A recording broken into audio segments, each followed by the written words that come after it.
2015, when the Blue and Janko Mountain National Park was declared as a World Heritage Site. So it was declared in Germany, Bonn, Germany in 2015, I think, on the 2nd of July. I was there. I don't know exactly, but it was in that period of time, right? Yes.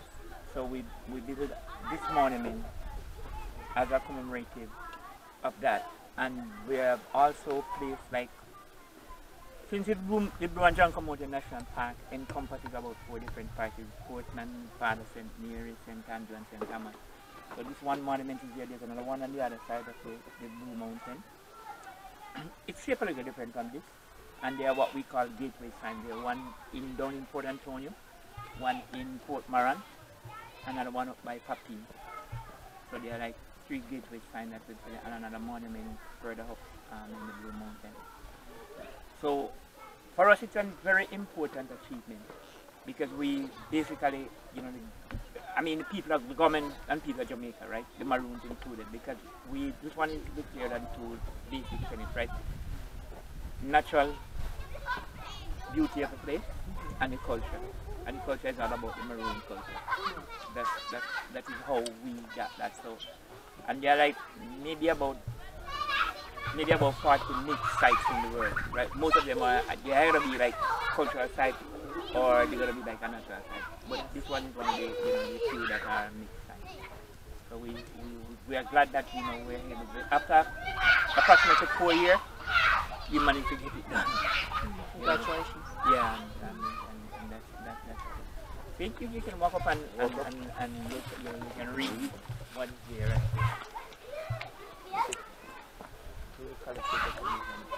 You can read it out loud.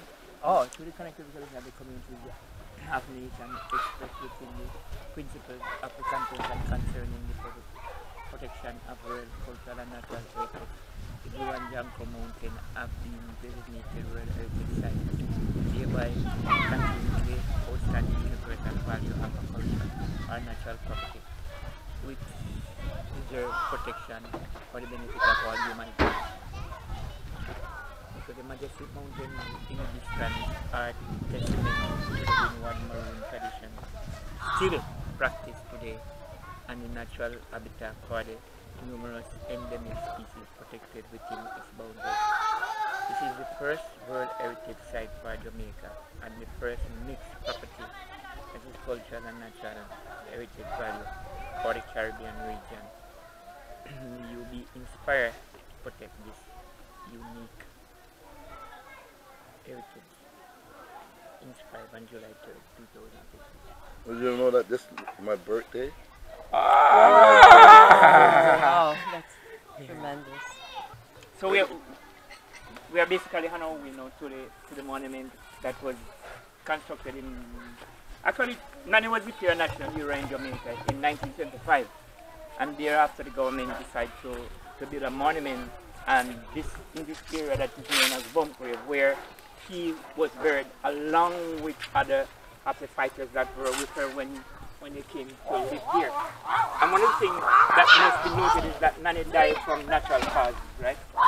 Many people would have said that, she was killed and anything like that. Fact of the matter is, nobody could have killed Nanny. She was, she was such a great spiritual person. She was a chieftainess, she was a queen, she was a mother, and she was a priestess. So it's like, so this is the monument that we built. We tried to keep the monument. When it was constructed in the initial stage, right, it was meant to be having a rustic look, not necessarily polished and things like that, right? Given the fact that our footprints had lived all the time, most of their life up in the Blue Mountain. From here you can see the Blue Mountain. These mountains that we're looking at around here now, these are the Janko Mountains. But the other mountains, when you were coming up the road that is on the right hand side of the Rio Grande, all of the mountains on the right hand side is the Blue Mountain, and any mountain on the left hand side is the Janko Mountain. So the Rio Grande divides the Blue and Janko Mountain. So they spend a lot of time up there in the place that the government called Nanny Town, but that our footprint called Tony River. They never necessarily call it Nanny Town, they call it Tony River. And they spend a lot of time up on top of that hill too, and they are a place they call Catterwood. And they had lived at another place like further up in the Blue Mountain, they had a place they call Dinner Time. And there were different, from time to time, there were different camps throughout, you know, the Blue Mountain, according to what was taking place and how they need to protect the community. So they do Settlements. they do different settlements, and they do their cultivation. They cultivate their crops up there, but the crops were where they cultivate, they were far removed from where they live. You have to travel a mighty good distance to go to their cultivation. The reason for doing that is simply to protect the community, because you don't want them to, you didn't want the soldiers to link your cultivation to the community, so you put it far from the community. Then they would go out and they would do, you know, other things, you know, hunting and fishing and stuff like that. Was really a part of how they gathered food and everything like that. Because there was a lot of fish and jungle and, you know, in the river, you have a lot of birds, you know, pigeon, doves and the whole thing. And then they hunt the wild pig and they hunt the conies. The conies basically are what you call a nocturnal animal. It's a Jamaican utlia that you will see in the book, right? But most of those things are protected species now, right? The coney is protected, well, the wild pig is not protected, right? It's not on the endangered list, right? But most of the bird species in Jamaica, they're on the protected list. You're not supposed to be even killing a bird now, unless it is like, you know, there's special hunting season. Hunting season. What they allow, and it's like for 2 weeks, and whatever 2 weeks is like 4 days, because only on Saturday and Sunday you can do it. And there's a bag limit too. I think it's 12 is the bag limit, or 20, something like that. And only special kind of birds you can shoot. But the fact is that our 4 parents have lived here, and you had asked the question earlier, right? Yes.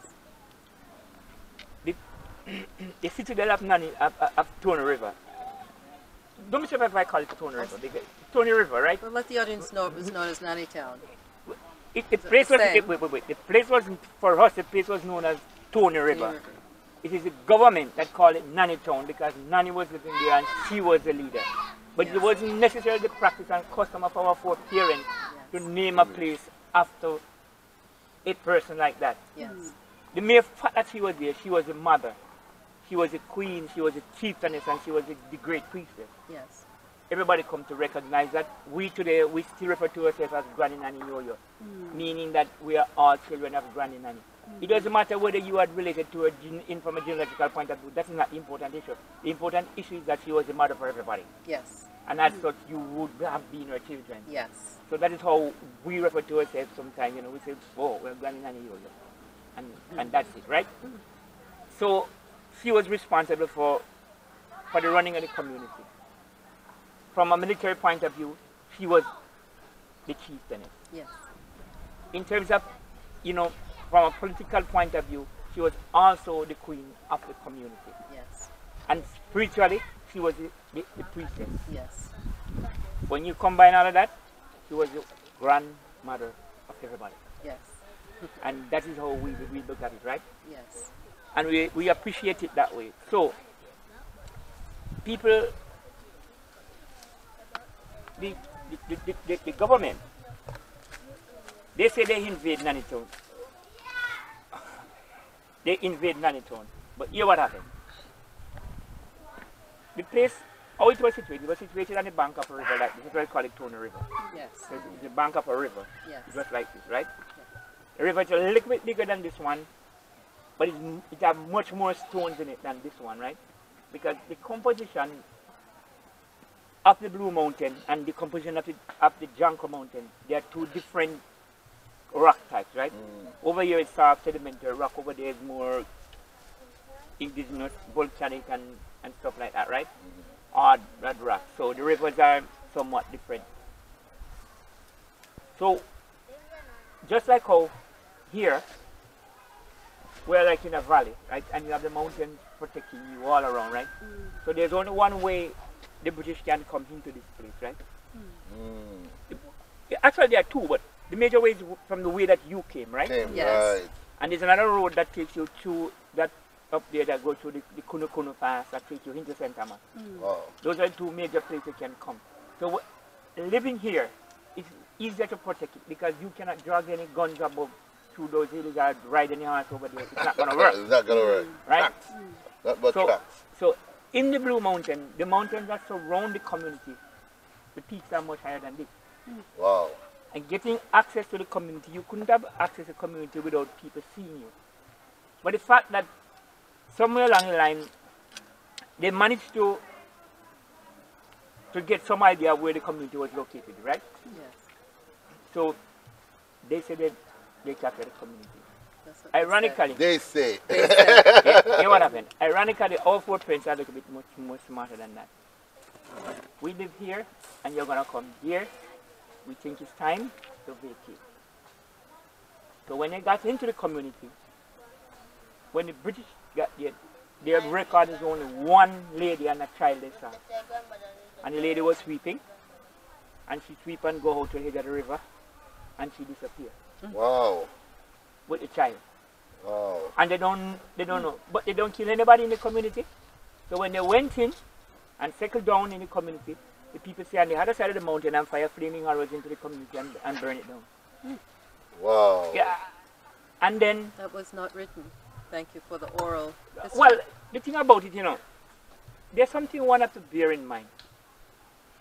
At the time when our foreparents were fighting the British army was considered the most powerful army on the face of the earth at that point in time.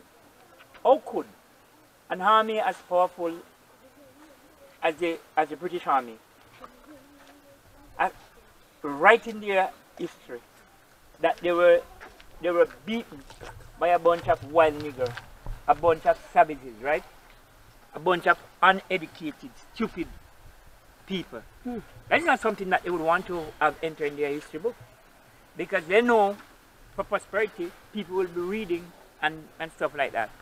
So what they did, they wrote from their perspective what they think they did. But as soon as they were able to leave out, the people go back into the community again and they rebuild. Because whilst you are over there now, they could leave and they go all the way back up to dinner time. And dinner time, from Nanny town walking in the hills going up to dinner time, it's about a day's journey. So if you leave early in the morning, when you get up to that point, it's about dinner time. That's why they call it dinner time. And then they would leave from there and they come all the way up in the top there, up in Catawood. Now, these are limestone rock, right, up there, right? Far up there, and it's treacherous rock. You don't run around in them places, right?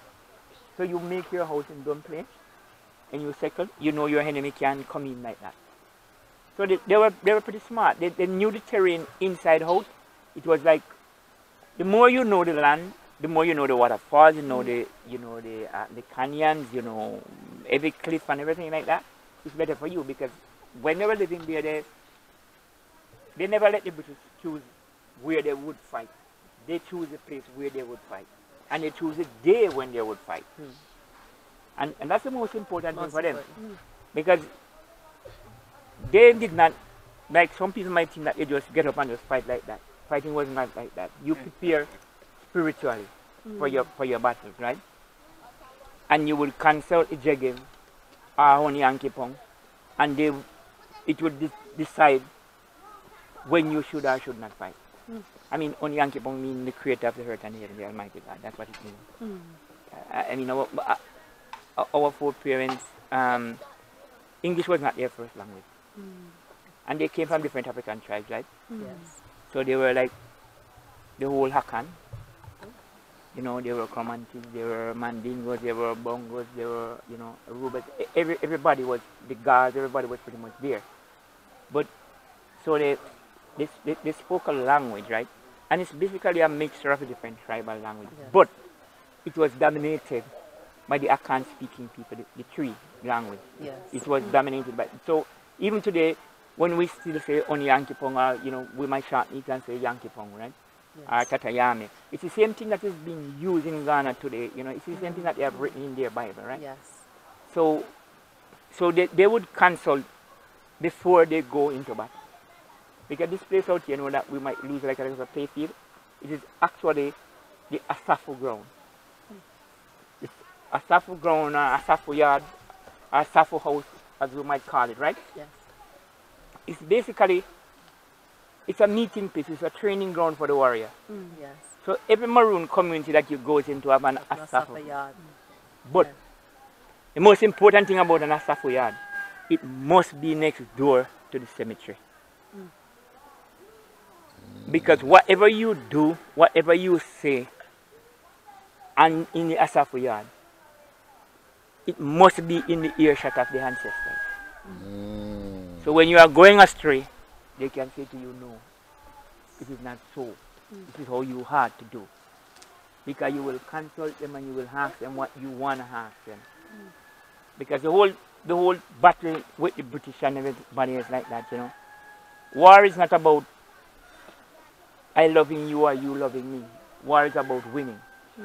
And any means possible is what you're going to use to gain your advantage.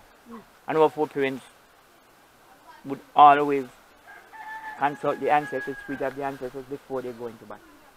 That is how they operate. And it serves them well.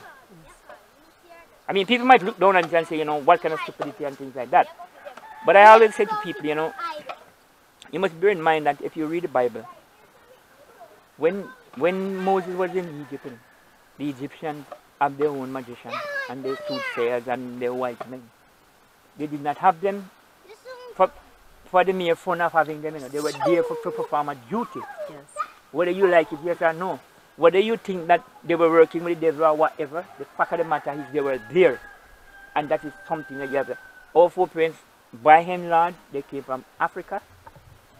And I always say to people, if anything Moses magician could have done, the Egyptian magician could have done 2,000 years back, almost 3,000 years before, then people would have learned and would have been able to do much better. Because that is the progress of learning. So when our foreparents would have, like, for example, you know, I always say to people, like, some of the time, I would tell you things about, like Nanny. They live in a place they call Pumpkin Hill. That is the first place they settled when they come here, right? And Pumpkin Hill, you can see it on your way down back, right? When you look across, when you go around the road, it's kind of winding down the river view, and you look across, there's a peak there that have grass and almost like, it's like triangular, right, in shape, right? There's grass on the side and grass. All the other, you're going to see because it's outstanding. Yes. Because all the rest of them are covered with trees. That one has tree but more grass. Yes. That is Watch Hill. And the other one up from it to your right is Pumpkin Hill, and that's where they live first. So they live at Pumpkin Hill, right? Yes. And it is called Pumpkin Hill because they would go to Watch Hill, and you can, from Watch Hill, you can look all the way up into the other part of St. Thomas, every way down and everything like that, right? Yes. It gives you like a 360-degree view. So you can see the soldiers coming up in the valley. And then they will go back from Watch Hill to Pumpkin Hill, and they would plant a pumpkin seed. And if the pumpkin seed grow in the day that they plant it, and it bear a fruit in the day that they plant it, then they will fight them then. If it doesn't grow and bear a fruit in that day, then they will cancel the jugge and when they are going to be fighting. I mean, it sounds out of place, right? But that's the way it was, you know. It was no ordinary pumpkin seed, you know. So don't misunderstand me, you know. It was no ordinary pumpkin seed. But you have to plant it. Yes. And it have to grow in the day that you plant it, and you have to bear a fruit in the day that you plant it. The same day. Everything Same else day. the same day. Wow. Yeah. So that's one of our people. So, you know, after all that was said and done, and the struggle and the leave from, because the treaty was signed between the government and our foreparents in 1739 on the 23rd of June. The fact is, Nanny did not sign the treaty. Kwahu signed the treaty. There were aspects of it. Kwahu was on we call him a lieutenant, you know, so he was given the task to go and negotiate with them and things like that. There are aspects of the treaty that they did not like anyway, but for some reason the treaty was signed. But if you look at the treaty, you can see it's basically a one-sided thing. Because the first thing on the treaty, the first article says that the Maroons sue for peace. They did not sue for any peace. They did not leave the hills to go look for the British for anything. It was the other way around. But given the fact that they did not read and write English, and all of these things that you're going to tell them about in technical way wouldn't have meant anything to them. So you can write anything. But it wasn't there who go look for it, because any sensible person would know that since they were winning the war, why go out and ask you for, for peace? For peace. So it was, you know, the other way around. It is the British who sued for peace. Yes. They beg for peace. Because the planted said to the government, look, it is pointless you are fighting these people because they're going to be winning you all the time. So you better, if you negotiate a settlement with them. Exactly. Yes. Because what happened, a lot of the planters who were like in the footies or like kind of going and Vale and other places like that, the Maroons could invade their plantation at will, burn it down. So when they want anything, they will go and they say, okay, fine, we need 6 muskets from you, and we need 6 from the other, and we need all the ammunition that goes with that. And they will have to supply it. If either you go and give it to us, Or we take it. or we go and take it.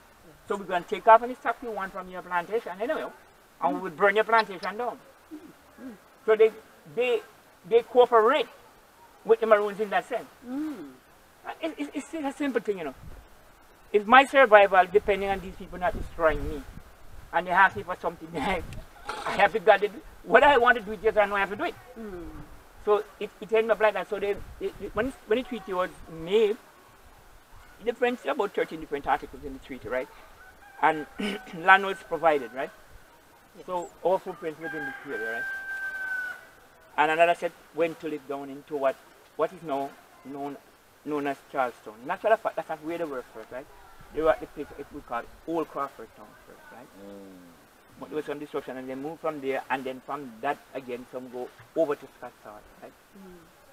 So, and then our footprints went back again, and they gave some more land around to it. That is why this place is known as Moortown. They got It more was- town. Yeah, Towns. it was initially known as the New Nanny Town.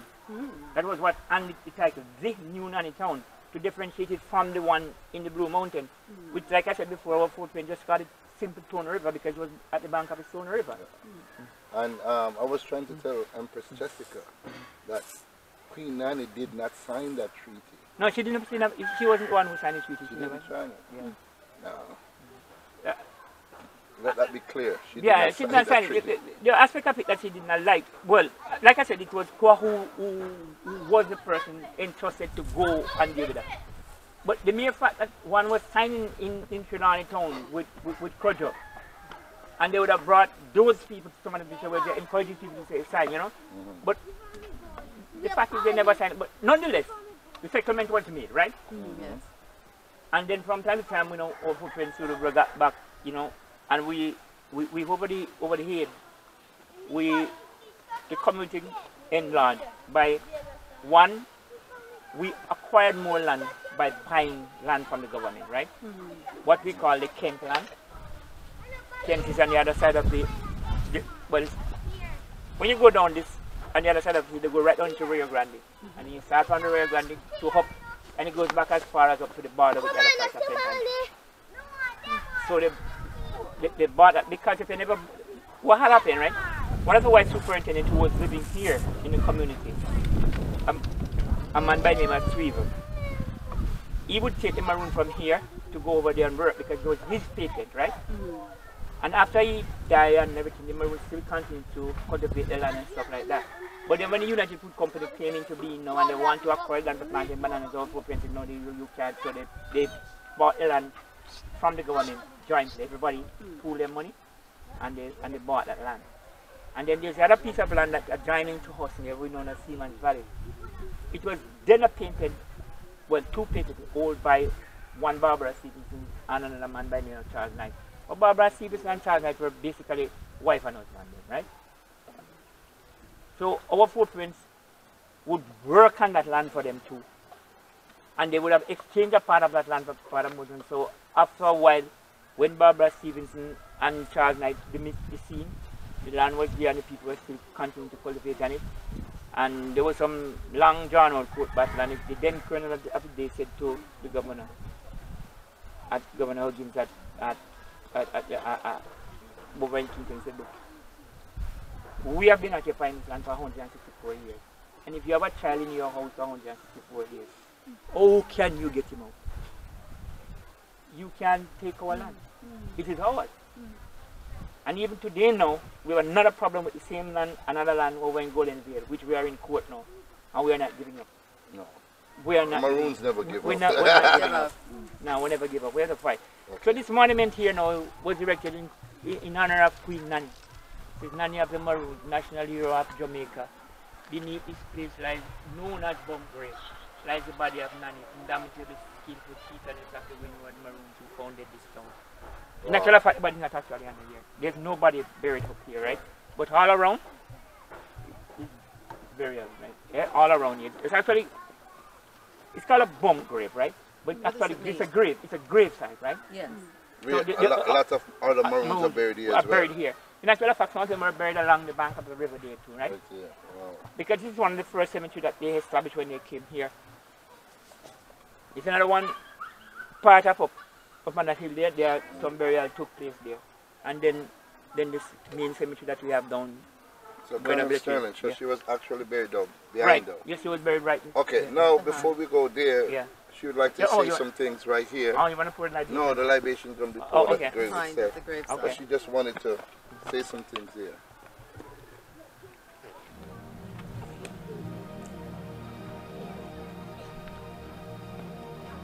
Sikhukukazi esimaphiko-phiko laba elibanzi lokuphalazela amanzi odandatheko ngemini ezazinzima. Mzalikazi siyakubonga, mzalikazi siyakukhahlela, siyakubhotisa.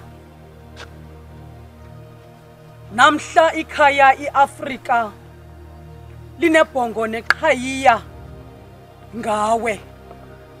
Mbokodo egrayika ixole kusilwe kudidiyelwe kuhluze kuselwe kuhluthwe. Namhla siyanqunqa, siyabhiyoza, sibhiyozela amakhosikazi. Xa bemile owini Madikizela Mandela, namhlanje bama phezu kwamagxa akho, amagxa abanzi, amagxa ophalazela amanzi odandatheko. Oh, today we feel that you are standing on the shoulders of the giant because you have paved the way. Siyabulela Gorhakazi, siyabulela Qhawekazi. Oh, siyabulela Nozala, Mzalikazi siyakubulela. Sithe Nkosi ngokuphinda ufikelele ezazeleni zethu ukuze namhlanje sizikhumbule ukuba singobani.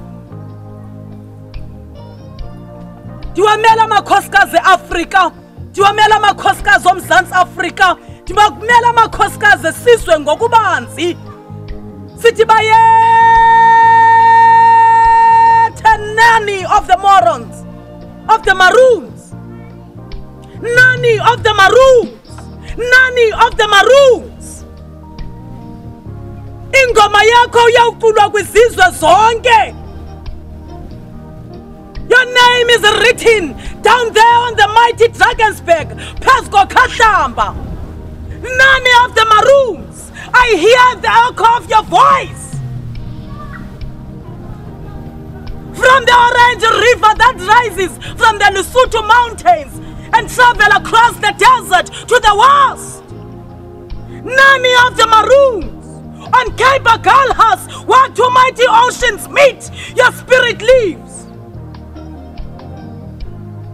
We will always remember you. The memory is our heritage.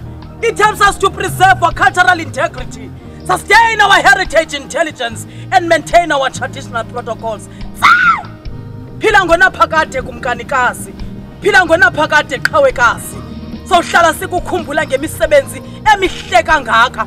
Ubusibonisile amandla nobungangesinawo, wawoyisa amakoloniali, wabeyisa belungu, waboyisa abacinezeli, waboyisa ababesichitha besinhlokothisa. Namhlanje igama lakho limi. We are those, Nanny of the Maroons today. Your legacy lives on.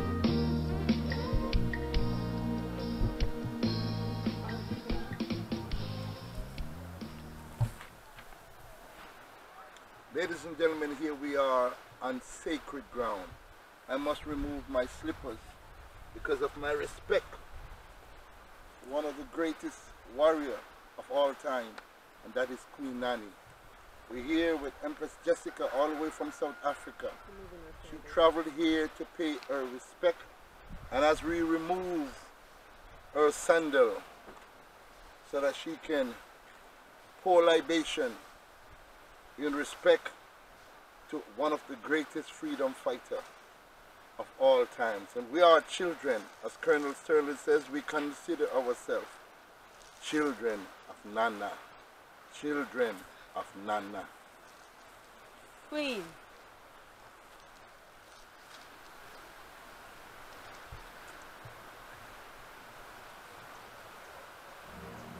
Mathambo alela ukuthula.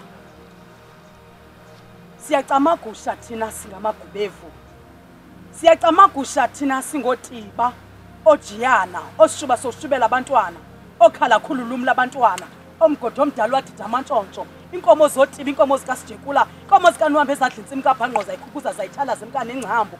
Ndim umzukulwana wamatolo, ndim umzukulwana womchenge, odla ngamandla, ononja ziyaflathela nabathi zenza amanyala kanti sisiduko. Ndim kaloku umzukulwana wondaba, obhadelo chiba sonkuluka, ndilapha ndithunywe nini, nindizise kule ndawo, nindibizile ukuba ndizawuxolisa ndingxengxeze ukuze umphefumlo wenu ungadandatheki.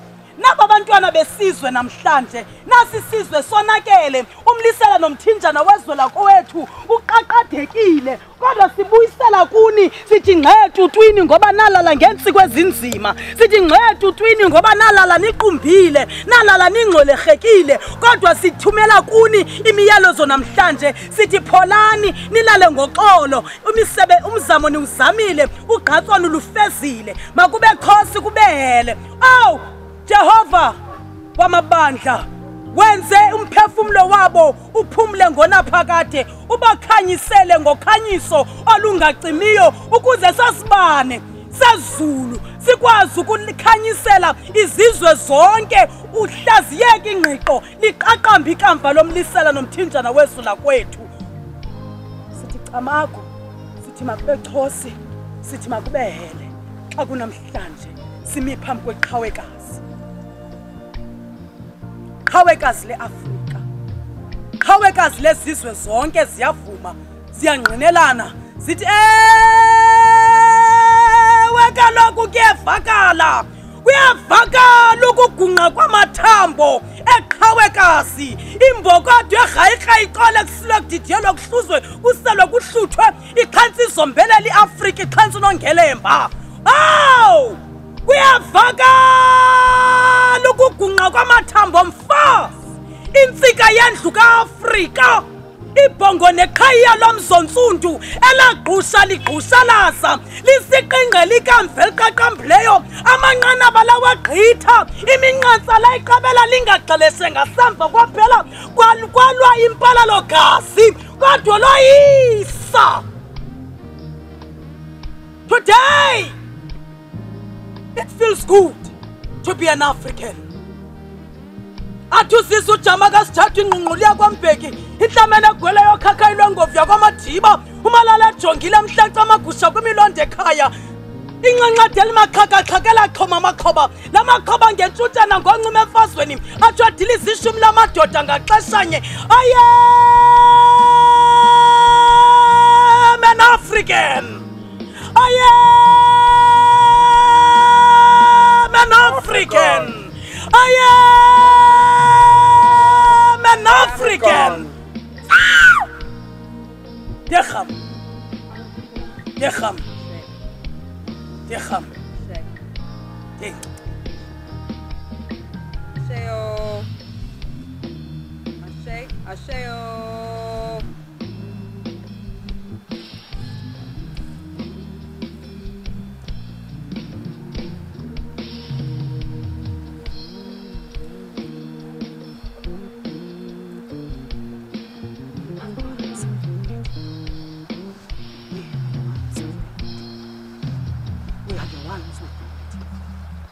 We are your grandchildren, Nanny.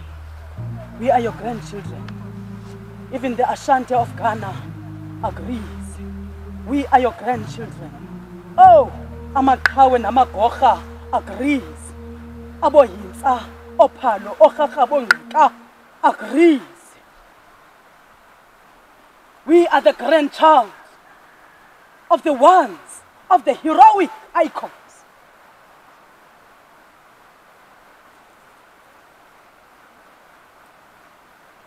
We will take the beating.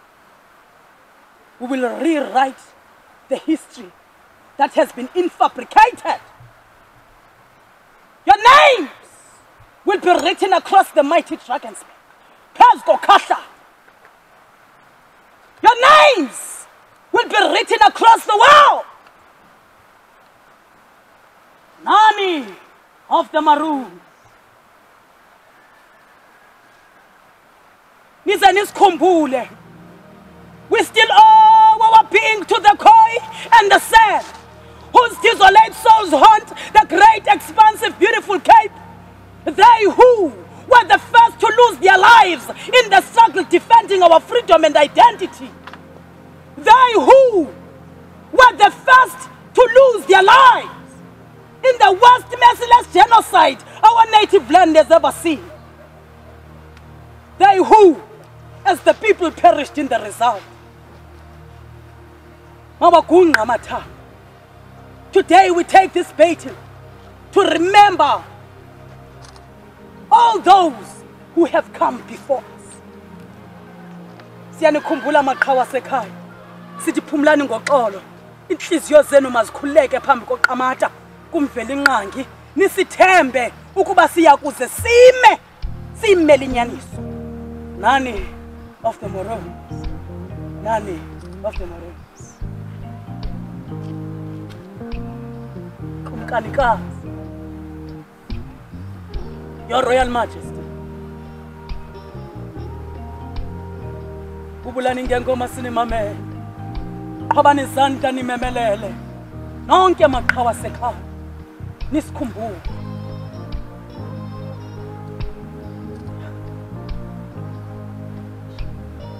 Ashe.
Your Royal Majesty, your spirit lives on.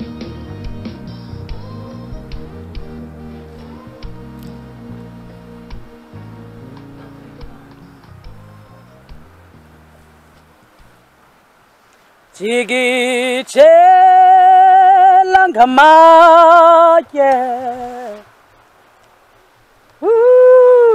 bashaya ngamaye Umuzoba bazobuya nini jigitshela ngamaye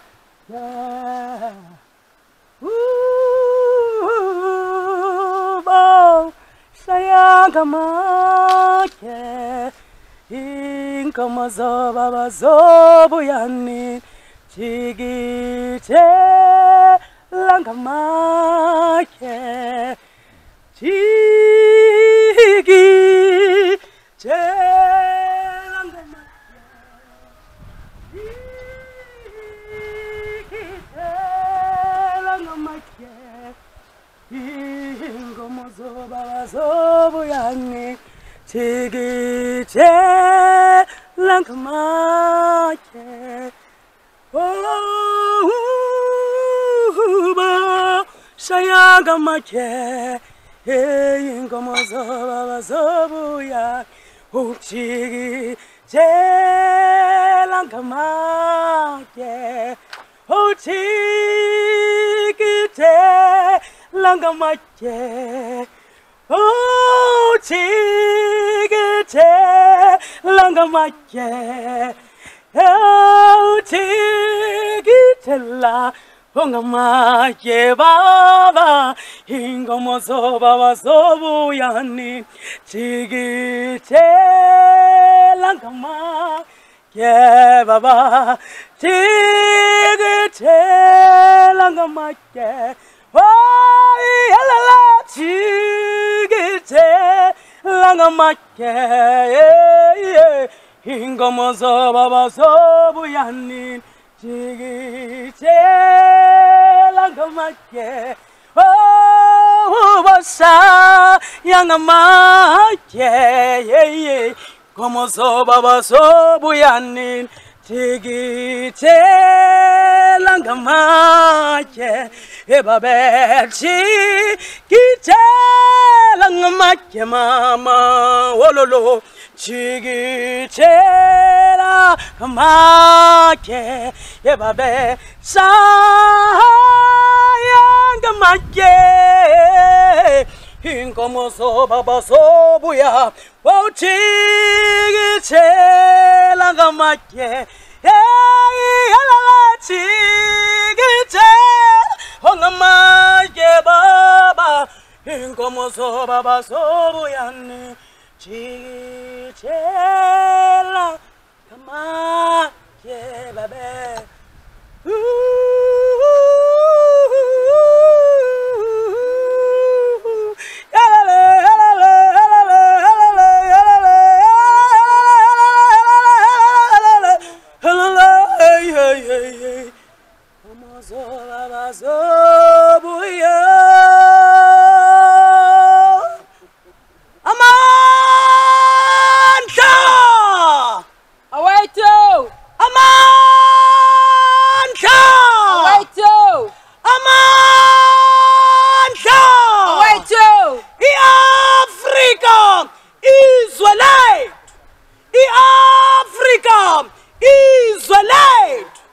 Africa my beginning, Africa my ending.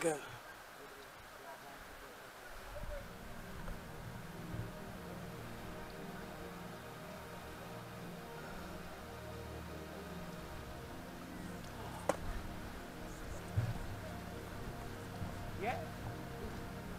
I embrace the Nanny in you, the queen, the indomitable spirit that you now possess. And you reawaken in all of us in Jamaica. Thank you. Thank you. Thank you. Thank you. Thank you so much, all the way from South Africa, to reawaken the Nanny in us. From all the mountains, the Blue and Jonkra mountains, and the rivers and the valleys, you have awakened. Your voice have traveled to the far corners of this village, so people can hear an African queen has come to bless another indomitable spirit, a chieftainess and warrior of our people, never to be captured, never to be put down, a freedom fighter, a heroine, now honored forever in our hearts today and forevermore. Thank you so much. Thank you for watching. Thank you, Jessica and Mbangeni. Thank you. So once again, Madam, thank you for being here. Show your respect to our beloved Nana, Grandi Nana. This woman who fought to make us all here today and Jamaica and whole as independent. Coming from the young Kunkuni spirit, the spirit of togetherness, the spirit of brotherhood, the spirit of self-reliance, the spirit of independence, the spirit of freedom. Because in all that I have just said, that's what the word young Kunkuni comes from. And that is what our forefront has represented as not necessarily Maroon. Maroon was really a derogatory way to describe the Africans that live in the plantation. It wasn't anything welcoming. But then if you continue to apply a term over in a good period of time, whether it's good or bad, you know, like I told the ambassador from Sierra Leone last night when he was there, you know, if you go out in the street, in any church I see there's a plain thing, and so this is what Christ looks like.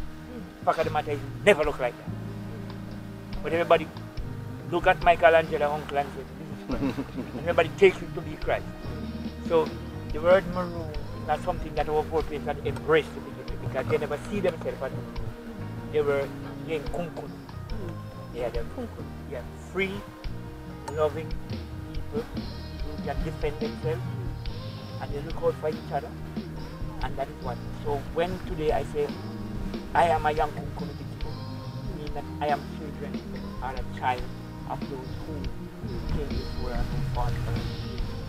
So it is my greatest pleasure to welcome you. Because last night I welcomed the ambassador from Sri Lanka. Today I'm welcoming you. Tomorrow who is next?